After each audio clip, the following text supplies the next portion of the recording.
Good morning, students. Welcome to the SP Smart Hybrid Schooling System. Students, as you know, we recently started our another program for those students who are preparing for CUET exam. Students, today I am going to discuss another important paper of CUET 2023 Accountancy.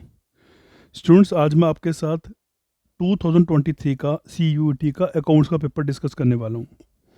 सबसे पहले बच्चे मैं आपको कुछ important चीज़ें आपके साथ discuss करना चाहता हूँ कि आपने पेपर को कंफ्यूज माइंड से नहीं देना, ठीक है, क्योंकि हमें टोटल क्वेश्चंस होंगे 50 और अटैम्प्ट करने होंगे 40. इसका मतलब 10 क्वेश्चंस की हमें रिलैक्सेशन है कि 10 क्वेश्चंस हम छोड़ सकते हैं. टाइम मिलेगा बच्चे 45 मिनट्स. इसका मतलब एवरेजली 1 मिनट कुछ सेकंड फॉर 1 क्वेश्चन. एक क्वेश्चन के लिए एवरेजली आपको 1 मिनट कुछ सेकंड मिलेंगे. इसलिए अब यहाँ पे कोई क्वेश्चन ऐसा तो नहीं होगा कि आपको वो सॉल्व करना पड़ेगा. शॉर्ट ट्रिक्स वाले क्वेश्चंस होंगे या तो डायरेक्ट क्वेश्चंस होंगे. तो आपने क्वेश्चंस को बहुत ध्यान से पढ़ना है. फिर जो क्वेश्चन लगेगा कि कॉम्प्लिकेटेड को छोड़ देना है, फिर नेक्स्ट पे मूव करते रहना है. उससे क्या हो जाएगा, आपको मैक्सिमम से मैक्सिमम क्वेश्चन अटैम्प्ट हो जाएंगे.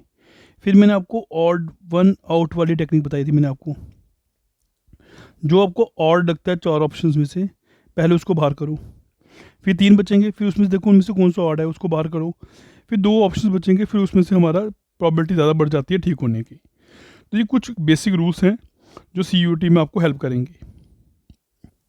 जैसे बच्चे मैं आपको क्वेश्चन नंबर 1 निकाल के बताता हूँ कैसे निकालेंगे. तो आप देखोगे कि सिर्फ शॉर्ट ट्रिक से क्वेश्चन बड़े आसानी से निकल जाते हैं, हमें सॉल्व करने की ज़रूरत नहीं पड़ती है. जैसे मुझे बोला गया हुआ है कि from the following account calculate the amount to be shown in receipt and payment account as on 31 March 2023. अब हमें बताना है कि कितना amount receipt and payment account में आएगा. ठीक है बच्चे, मुझे टोटल सैलरी दी हुई है, ये प्लस करेंगे.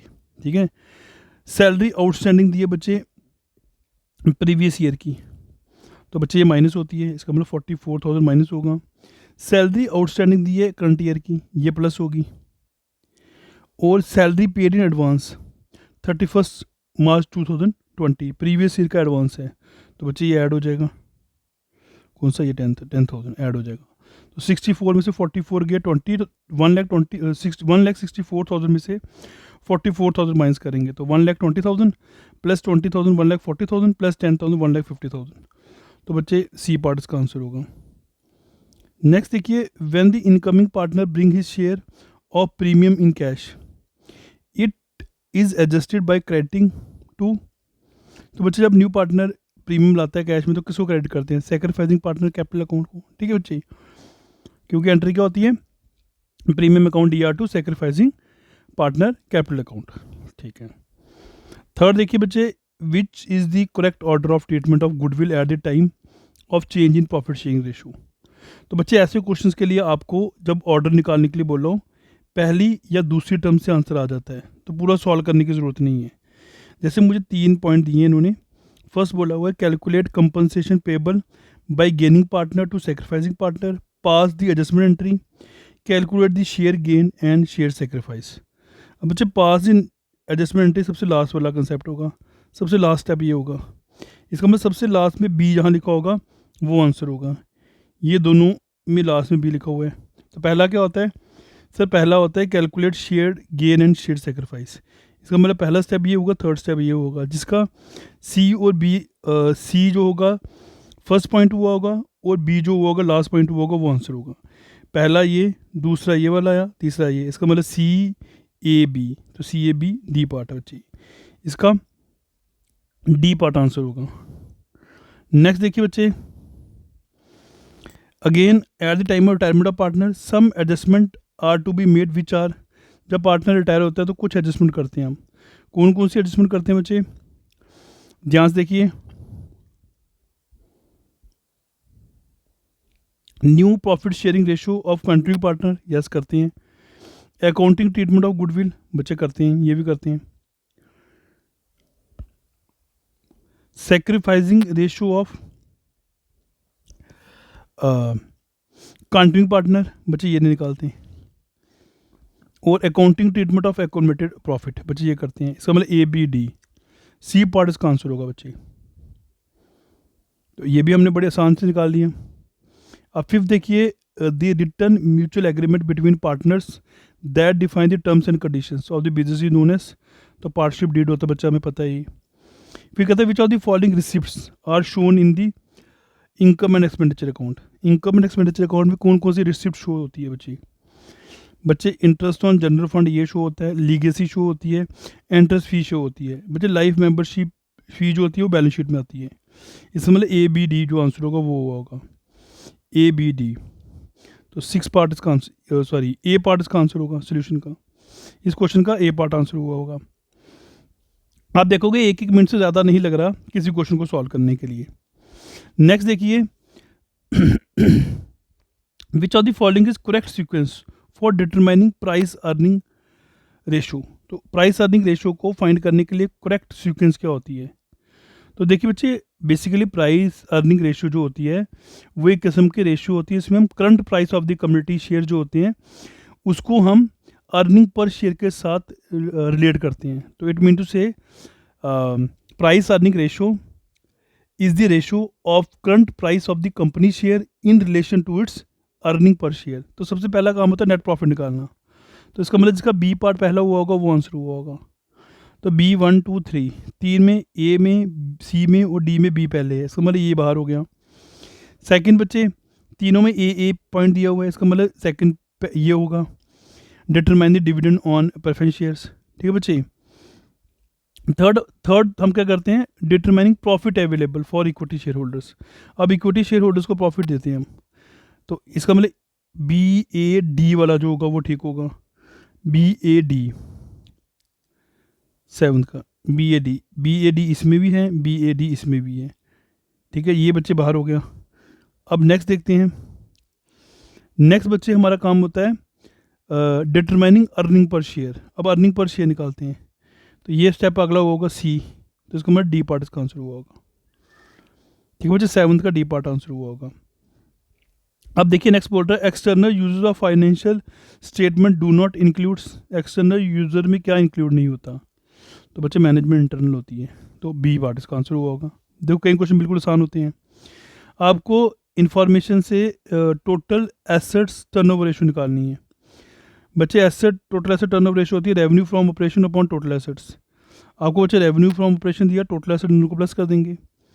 3 2 5 lakh, 15 divided by 5, 3 times 15 lakh divided 5 lakh, 3 times answer होगा बच्चे इसका। तो इसका मतलब 9th का जो होगा सी पार्ट आंसर हुआ होगा।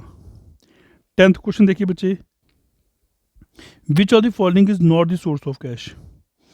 विच of the following is not the source of cash. तो देखिए बच्चे, क्या चीज़ में से सोर्स ऑफ कैश नहीं है? तो लिखा issue of debentures as collateral security. बच्चे ये कैश नहीं है, इसमें कैश फ्लो नहीं हो रहा। इसका मतलब ए वाला पार्ट जो होगा जिसमें है वो आंसर नहीं होगा, ये दोनों नहीं हो सकते, ठीक है बच्चे। अच्छा सॉरी, इसमें पूछा विच of the following is not the source of cash. Not इसका मतलब जिसमें ए पार्ट होगा वो आंसर होगा, ठीक है बच्चे। तो देखिए इसका मतलब ये वाला नहीं हो सकता, ये वाला नहीं हो सकता। नेक्स्ट वन बोल रहा है, अच्छा नेक्स्ट बोलता है proceeds from sale of fix asset. तो इसमें बच्चे कैश फ्लो करती है। Purchase of building on deferred payment basis, बच्चे इसमें कैश फ्लो नहीं करती है, ठीक है। इसका मतलब ए सी वाला पार्ट होगा, पर ए सी इसमें भी है, ए सी इसमें भी है। अब हमें लास्ट तक जाना पड़ेगा, ठीक है। नेक्स्ट है इंटरेस्ट ऑन ओवरड्राफ्ट, बच्चे कैश फ्लो कर रही है, ये नहीं होगा, ठीक है। इसका मतलब जिसका डी पार्ट हुआ होगा वो आंसर नहीं होगा, ये आंसर नहीं होगा, ऑटोमेटिकली पता चलेगा सी पार्ट इसका आंसर होगा। तो 10th का सी पार्ट आंसर होगा। 11 देखिए बच्चे, if the net profit during the year is 5 lakh, debtors decrease कर रहे हैं 50,000, तो हमने cash flow from operating activities बतानी है। जब बच्चे डेटर डिक्रीज करते हैं ऐड कर लेते हैं हम, ठीक है। तो 5 लाख में 50,000 ऐड करेंगे, 5,50,000 आंसर होगा, मतलब डी पार्ट इसका आंसर हुआ होगा। 12th क्वेश्चन देखिए बच्चे, dash shall be consider as an outflow of cash in the cash flow statement. तो बच्चे आउटफ्लो ऑफ द कैश पूछ रहा है यहाँ से, तो डिक्रीज इन पब्लिक डिपॉजिट, हाँ बच्चे, पब्लिक डिपॉजिट डिक्रीज होगा, इसका मतलब कैश आउटफ्लो कर रहा है। तो 12th का ए पार्ट सामने पता चलेगा, यही पार्ट इसका आंसर है। मैच सबसे आसान होता है बच्चे, मैच में सिर्फ 1-2 मैच करने होते हैं, बट बाकी ऑटोमेटिकली आ जाता है। जैसे तो जनरल रिजर्व किससे मैच होगा सर, सामने दिख रहा है ओल्ड पार्टनर को बढ़ जाएगा, मतलब ए का जिसमें थर्ड हुआ होगा वो आंसर हुआ होगा, ये नहीं हो सकता, ये नहीं हो सकता। अब सी और डी में से एक आंसर होगा। तो कितना आसानी से हम फाइंड कर सकते हैं। ठीक है बच्चे, profit of the reconstitution firm, sir ये अमंग ऑल पार्टनर्स की न्यू रेशियो बढ़ जाता है, तो इसका मतलब इसका सेकंड बी पार्ट हुआ होगा, फोर्थ पार्ट हुआ होगा, ये वाला है, ये कट गया, ये आंसर हुआ होगा, आसानी से आ गया। ठीक है बच्चे, अब देखिए 14th question. Rahul Prem partner हैं, they admit Tina as partner, 1/4 share Tina को दिया है। Tina bring 20,000 as is share of capital, तो टीना ने 20,000 कैपिटल आई है, टोटल एसेट दिए हुए हैं, आउटसाइड लाइबिलिटी दी है, मुझे बताओ टीना का शेयर कितना होगा गुडविल में। ठीक है, तो अगर टीना ने 2 लाख लाया है तो उसके बाद टोटल कैपिटल जो हुई होगी वो 2 लाख इंटू 4/1 हुई होगी, रिवर्स करके 8 लाख रुपीज़ बचे आपकी टोटल जो कैपिटल होगी फर्म की। ठीक है, तो वो निकल गया, या टोटल नेट वॉर्थ होगी जो फर्म की, वो निकाल दिया हमने 8 लाख। अब बचे टोटल एसेट्स में से आउटसाइड लाइबिलिटीज माइनस कर दूं, तो बच्चे वो आ जाएगा 5,50,000 में से 1 लाख माइनस करो, 4,40,000। ठीक है बच्चे, ये नेट एसेट आ गए फर्म के। इसमें हम ये 2 लाख ऐड कर दे बच्चे, तो ये 2 लाख इसमें ऐड कर दूं, ये आ जाएगा 6,40,000। इसका मतलब नेट वॉर्थ जो आई वो 6,40,000 आई। तो वहाँ यहाँ पे बच्चे में नेट वॉर्थ निकाली थी वो 8 लाख निकाली थी, इसका मतलब बाकी जो पैसा बचा होगा वो गुडविल होगी फर्म की। 8 लाख में से 6,40,000 माइनस करो, 1,60,000 ये फर्म की गुडविल हुई होगी, तो इसका 1/4 शेयर निकाल देते हैं, पता चल जाएगा उसका शेयर कितना होगा गुडविल में। तो 1/4 हो गया 40,000, तो इसका आंसर 40,000 हुआ होगा। ठीक है बच्चे, 15 देखिए, फिर मैच दी फॉलोइंग बोल रहे हैं, तो रिडम्पशन ऑफ प्रेफरेंस शेयर्स बच्चे फाइनेंसिंग एक्टिविटी, तो इसका मतलब ए का 4th पार्ट जो होगा वो आंसर हुआ होगा, ये दोनों नहीं हो सकते, ये दोनों में से एक होगा। इसमें सेकंड पार्ट भी मैच कर रहे हैं, अब यहाँ सी से पता चलेगा। ठीक है बच्चे, डिक्रीज इन प्रीपेड एक्सपेंस, तो बच्चे ऑपरेटिंग एक्टिविटी होती है, इसका मतलब इसका बी पार्ट आंसर हुआ होगा, ये वाला। तो यही सबसे आसान तरीका बच्चे जो आपको बता रहा हूँ करने की, इससे आप आसानी से कर सकते हो। जैसे अगला 16th क्वेश्चन है, वो बोलता है while computing the cash flow from operating activities which of the following are not deducted if starting point is surplus. अगर स्टार्टिंग पॉइंट सरप्लस दिए तो क्या चीज़ डिडक्ट नहीं करते हैं बच्चे हम। बच्चे आपको फॉर्मेट पढ़ा होगा आपने, transfer of provision for doubtful debts, ये डिडक्ट नहीं करते हैं। ठीक है, और बच्चे सेल प्रोसीड ऑफ मशीनरी, ये डिडक्ट नहीं करते हैं, इसका मतलब बी पार्ट इसका आंसर हुआ होगा, या फॉर्मेट पढ़ लेना, उससे आपका क्वेश्चन सॉल्व हो जाएगा।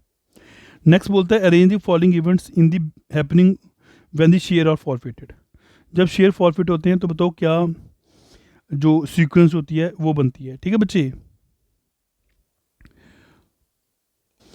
सबसे पहले बच्चे एप्लीकेशन ऑफ शेयर, इसका मतलब जहाँ पे सी पहला पार्ट हुआ होगा वो आंसर हुआ होगा, ये नहीं हो सकता, ये नहीं हो सकता, आसानी से पता चल गया।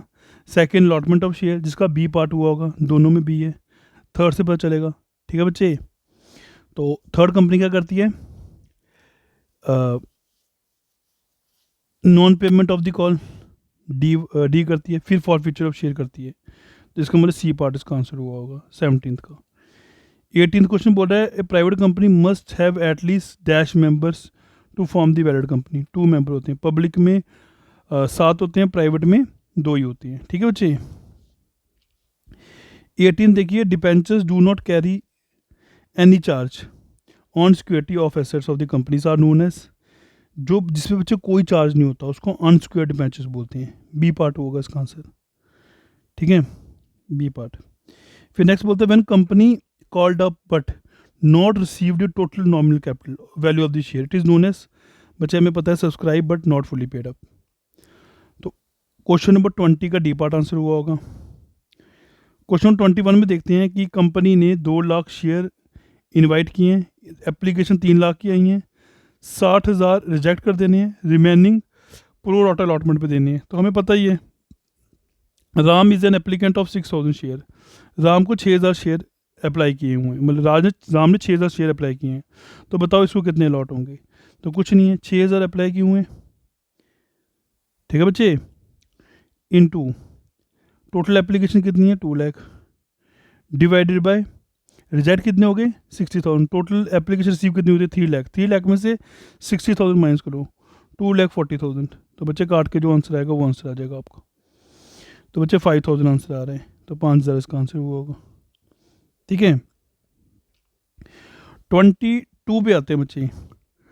22 देखिए, match the following as per the schedule 3। Simple है बच्चे, मैच करना, बैलेंस शीट आती होगी तो मैच हो जाएगा ये। Reserves and surplus,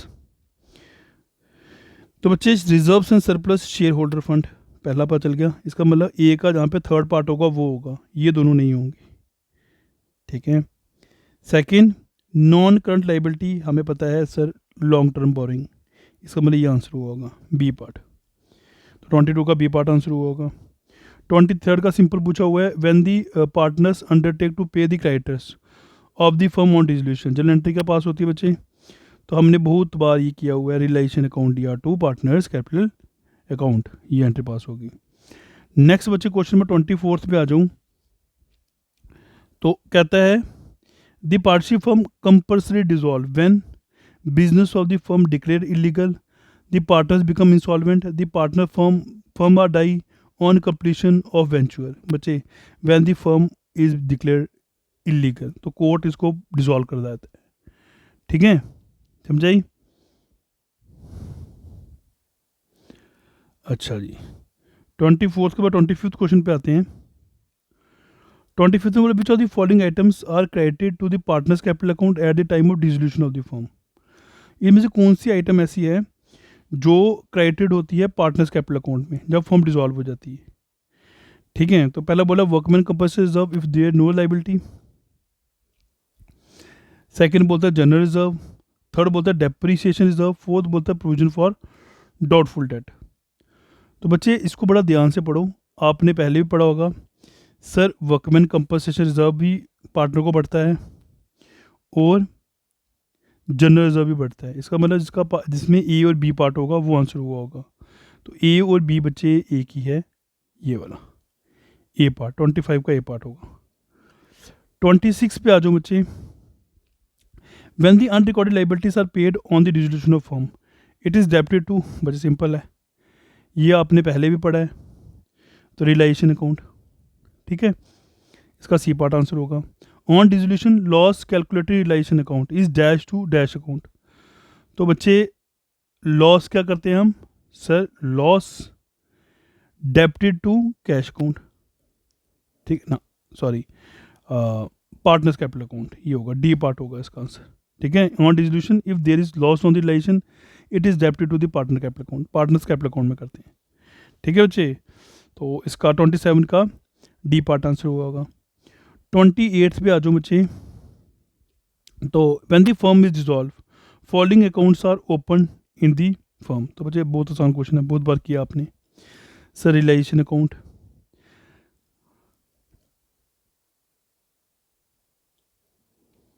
partner loan account भी खोलते हैं, पार्टनर कैपिटल अकाउंट भी खोलते हैं और कैश अकाउंट भी खोलते हैं। इसका मतलब 27 में डी पार्ट आंसर हुआ होगा बच्चे, तो डी पार्ट ये 28 में, सॉरी डी पार्ट आंसर हुआ होगा, तो डी पार्ट ये है बच्चे इसका। अब 29 पे आते हैं बच्चे, तो 29 में बोलता है when shares are forfeited the share capital account is debited with, जब शेयर फॉरफिट हो जाते हैं तो share capital account is debited with, बच्चे हमें पता है called up value of the shares, बहुत बार किया है हमने क्लास में, बड़ी बार समझाया मैंने आपको। When the company wants to reduce its capital it purchase its own share, this process is called, तो बाय बैक, ये टर्म आपने बुक में पढ़ी है बड़ी बार, ठीक है। According table F interest on call in arrears charge, बच्चे कितनी बार बताया मैंने आपको, 10%। ठीक है, 32 में बच्चे फिर से हमें मैच करना है, एक मैच हो गया, हमें पता चल जाएगा कि आंसर क्या हुआ होगा। तो देखिए profit on sale of profit sports equipment, ठीक है बच्चे, तो ये credited to income and expenditure account में जाता है। ठीक है, तो इसका मतलब ए का यहाँ पे सेकंड पार्ट होगा, वो उसका आंसर हुआ होगा। तो ऑप्शन में देखते हैं ए के सेकंड पार्ट कहाँ कहाँ पर है। ठीक है बच्चे, तो इसमें मुझे एक ही पॉइंट दिख रहा है, ये वाला, बाकी पढ़ने की ज़रूरत ही नहीं है। तो देखो कभी कभी एक को मैच करने से आंसर आ जाता है, जैसे इसका आ गया। ठीक है बच्चे, अच्छा जी 33 पे आ जाए। तो बोलता है कि current accounts of the partners will be debited for goodwill right of, interest on drawing, share of profit for the year, withdrawal of capital. बच्चे ये आपने बहुत बार पढ़ा हुआ है कि सर गुडविल राइट ऑफ करते हैं तब। ठीक है बच्चे,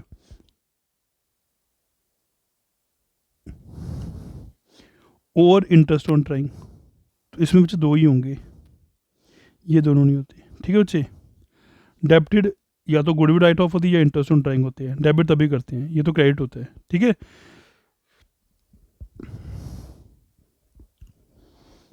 34th पे आते हैं बच्चे।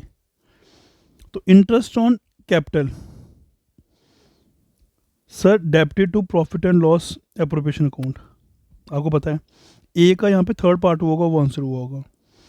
तो ए का थर्ड एक में आ रहा है, डी में, तो 34 का डी पार्ट आंसर हो गया। बच्चे देखिए हमें सारा मैच करने की जरूरत नहीं पड़ती, ट्रिक्स यूज़ करो, क्वेश्चन सॉल्व करते रहो।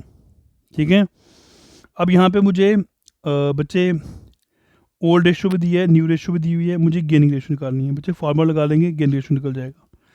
तो सर हमारे पास ओल्ड रेशो भी है, न्यू रेशो भी है, तो न्यू में से ओल्ड रेशो माइनस कर दूं। ठीक है, तो हमारे पास क्या आ जाएगी, गेनिंग रेशो आ जाएगी।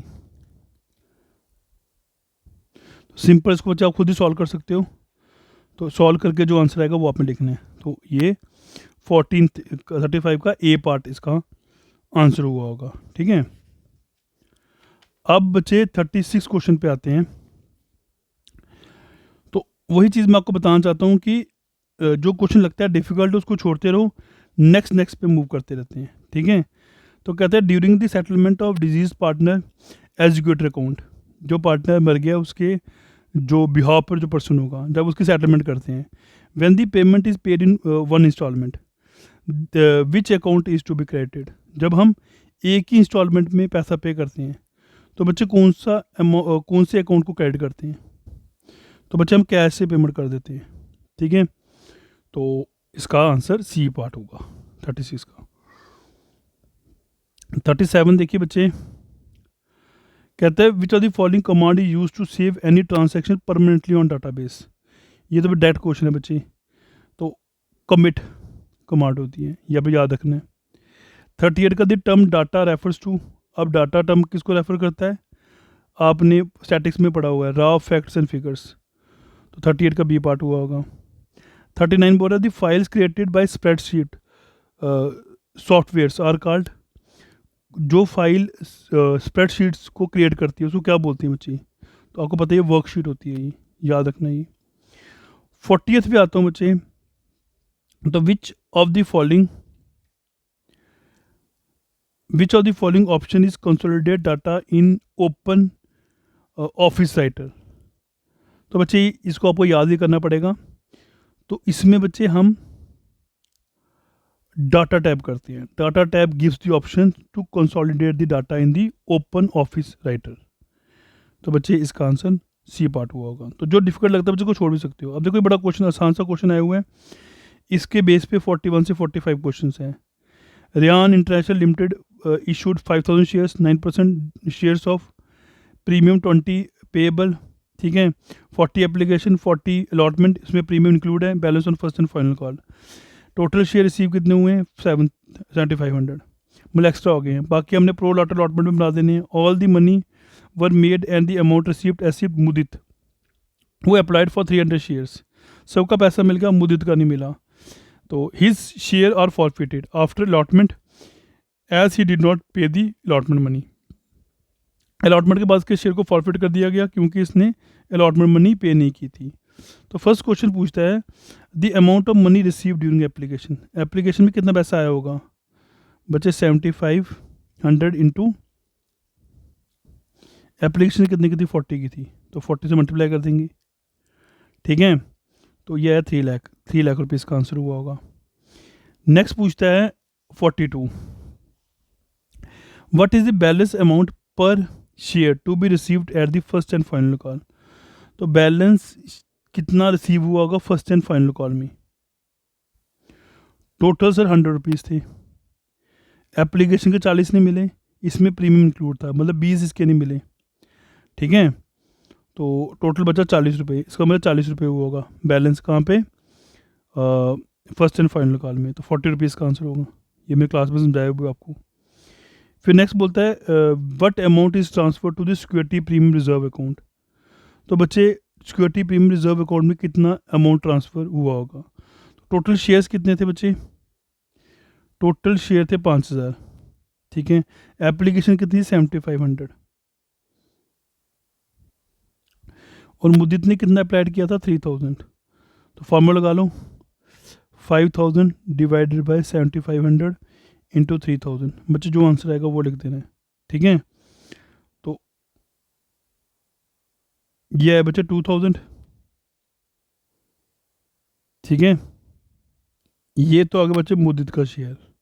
अब मेरे को निकालना है कि अलॉटमेंट मनी और प्रीमियम अमाउंट कितना रिसीव हुआ होगा। तो बच्चे 5000 में से 2000 माइनस कर दूं तो 3000 आएगा, ठीक है बच्चे। तो प्रीमियम अमाउंट कितना था 20 था, सॉरी 20 से मल्टीप्लाई कर दूं तो आंसर आ जाएगा 3000 20 हो गया बच्चे 60,000। तो इसका आंसर डी पार्ट हुआ होगा। 44 का देखिए बच्चे the above case shows which of the following cases of subscription. तो बच्चे हमें पता है ओवर सब्सक्रिप्शन है, आसान है। Share holders are dash of the company. Share holders कौन होते हैं सर, ओनर्स होते हैं कंपनी के। तो 45 का ये आंसर हुआ होगा। तो बच्चे हम क्वेश्चन छोड़ भी सकते हैं, ऐसा नहीं है कि सभी क्वेश्चन सॉल्व करने होते हैं, इसमें से कुछ क्वेश्चन हम छोड़ भी सकते हैं। जैसे मुझे करंट रेशो दिया है, शेयर होल्डर फंड दिया, डेट इक्विटी रेशो दिया, प्रॉपर्टी रेशो दी है, शेयर कैपिटल दी है, total assets to debt ratio दिए हुए। अब ये मुझे पूछता है कि which of the following options are correct for ratio analysis. देखो बच्चे, ratio analysis is a process of computing and presenting the relationship between the items in the financial statement.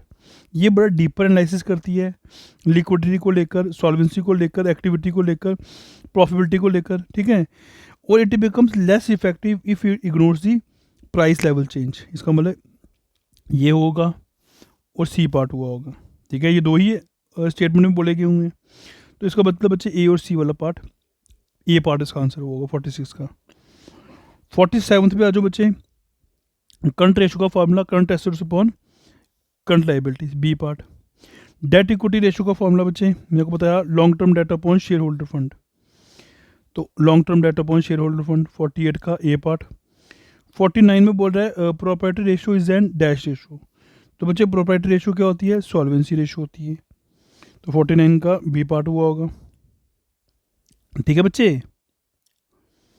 अच्छा, और देखिए टोटल एसेट्स टू डेब्ट ratio measures as total asset divided by, बच्चे total asset divided by long term debt. तो बच्चे simple सा question था। तो आप देखोगे कि 29 मिनट में 29 मिनट्स अभी आपके फिनिश हुए थे, तो मेरा पेपर सॉल्व हो गया था।